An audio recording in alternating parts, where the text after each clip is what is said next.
आज से 4000 साल पहले एंशंट सुमेरियंस ने एक हैरानकुन दरियाफ्त की। जब भी वो एक खास किस्म के दरख्त की छाल यानी बार्क को खाते थे तो उनका दर्द खत्म हो जाता था। सुमेरियंस ने जो डिस्कवर किया वो बाद में उस दवा का पेशखैमा साबित हुआ जिसे आज दुनिया एस्प्रिन के नाम से जानती है। पाकिस्तान और इंडिया में ये मेडिसिन डिस्प्रिन के नाम से अवेलेबल है, जिसे रैकेट बेंकीजर नामी कंपनी बनाती है। एस्प्रिन का एक्टिव इंग्रेडिएंट आमतौर पर विलो ट्री यानी बेद के दरख्त और दीगर जंगली पौधों में पाया जाता है, जिसकी वजह से यह सुमर, एंशंट इजिप्ट यानी मिस्र और एंशंट ग्रीस यानी यूनान और दीगर कई सकाफ़तों की मेडिकल ट्रेडिशंस का अहम हिस्सा हुआ करता था। ऐसा क्यों था, एस्प्रिन हमारे जिस्म में जाकर कैसे काम करती है और एक आम सी दवा पूरी दुनिया में कैसे इतनी मकबूल हो गई, ये सब जानते हैं आज की इस वीडियो में। अस्सलामुअलैकुम and welcome to the artful scientist.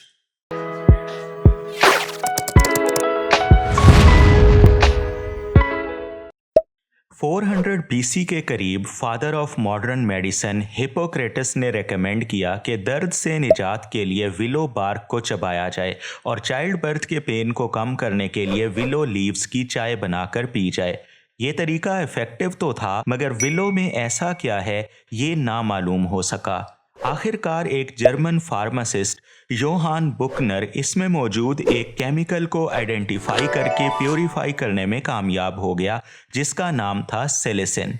उस वक्त तक डॉक्टर्स बुखार, सूजन और दर्द को कम करने के लिए मामूल के मुताबिक विलो बार्क और दीगर सेलिसिन से भरपूर जड़ी बूटियों का इस्तेमाल कर रहे थे, लेकिन इसमें पाए जाने वाले एग्जैक्ट कंपाउंड की दरियाफ्त ने इसको बाकायदा तौर पर एक मेडिसिन का दर्जा दे दिया और 1853 में इसे एसिटाइल सैलिसिलिक एसिड नामी केमिकल की फॉर्म में सिंथेसाइज कर लिया गया।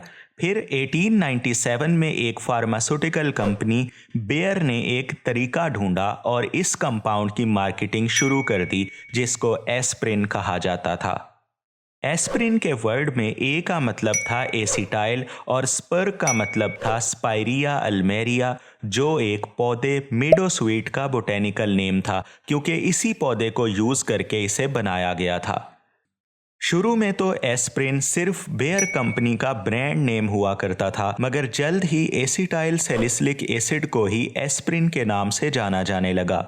वक्त के साथ साथ मालूम हुआ कि एस्प्रिन ना सिर्फ एक पेन किलर है, बल्कि ये आर्थराइटिस यानी जॉइंट्स इन्फ्लेमेशन और पेरिकार्डाइटिस यानी inflammation of outer layer of heart में भी मुफीद है। 20th सेंचुरी के आखिर तक एसिटामिनोफिन और आइबुप्रोफिन जैसी दूसरी पेन किलर्स ने एस्प्रिन की वैल्यू को थोड़ा कम कर दिया, मगर 1980 में एस्प्रिन के नए फायदे सामने आना शुरू हुए, जिससे एक बार फिर लोगों का इसमें इंटरेस्ट बढ़ने लगा। एक क्लिनिकल ट्रायल से यह भी पता चला कि एस्प्रिन का इस्तेमाल करने वालों में हार्ट अटैक का खतरा 44% तक कम होता है। इसकी वजह है एस्प्रिन खून को पतला करने और क्लॉट फॉर्मेशन के प्रोसेस को रोकती है। इसी वजह से आज इसे ऐसे लोगों को तजवीज़ किया जाता है जिनमें हार्ट अटैक या स्ट्रोक का रिस्क होता है। एस्प्रिन के क्विक एक्शन की वजह यह है कि ये हमारी छोटी आंत यानी स्मॉल इंटेस्टाइन तक पहुंचने से पहले मैदे यानी स्टमक में ही एब्जॉर्ब होकर ब्लड तक पहुंच जाती है। एस्प्रिन के वर्किंग मैकेनिज्म को समझने से पहले हमें यह पता हो कि पेन का सिग्नल जनरेट कैसे होता है। जब भी हमारे बॉडी सेल्स डैमेज होते हैं तो वो एरेकिडोनिक एसिड नाम का एक केमिकल रिलीज करते हैं। इस एरेकिडोनिक एसिड को कन्वर्ट किया जाता है एक और कंपाउंड में जिसे प्रोस्टाग्लैंडिन H कहा जाता है, और इस रिएक्शन में हेल्प करता है एक एंजाइम जो साइक्लोऑक्सीजिनेज या शॉर्ट फॉर्म में कॉक्स कहलाता है। इस प्रोसेस में बनने वाले प्रोस्टाग्लैंडिन्स डिफरेंट केमिकल्स में कन्वर्ट होते हैं जो हमारा बॉडी टेम्परेचर बढ़ाते हैं, इन्फ्लेमेशन काज करते हैं या पेन का सिग्नल ब्रेन को भेजते हैं। एस्प्रिन यहाँ पर बनने वाले एंजाइम्स कॉक्स-1 और कॉक्स-2 को ब्लॉक कर देती है, जिसके नतीजे में एरेकिडोनिक एसिड की प्रोस्टाग्लैंडिन में कन्वर्जन रुक जाती है और ब्रेन की तरफ जाने वाले पेन के सिग्नल्स सप्रेस हो जाते हैं।